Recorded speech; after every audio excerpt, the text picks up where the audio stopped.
Қалай азында ерте тұру керек? Немесе қалай өз-өзін басқару керек? Сұрақ сол болып тұр ғой. Мақсатын өзгерткен күні бәрі нәрсе. Сізден мысалға біреулер айтады да, менде лень дейді. Мысалға еріншекпін дейді. Еріншектік деген нәрсе жоқ та негізі. Мысалы баланы алайық, азында 7-те тұрғызасың, сабаққа жібересің, түстен кейін кружокқа жібересің, кешке келесің деп 10 кітапты алдына бересің да.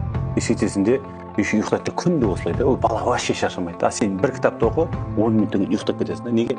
Кажется, просто лень деген нәрсе жоқ та, адамның бойында энергия жоқ. Ал энергия деген не? Энергия ол екі нәрсе екенде, біріншіден денсаулығыңда бой бар, или салмағың бар, басқа бар. Екінші, сізде үлкен арман, мақсат жоқ.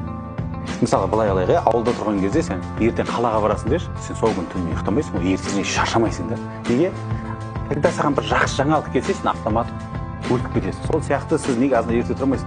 Потому что сіздің арманыңыз созылып барады. Не армандайтыныңыз білмей қаласыз. Хотя бы если арман созылып қалды ма, онда сіз бір кісі айтты.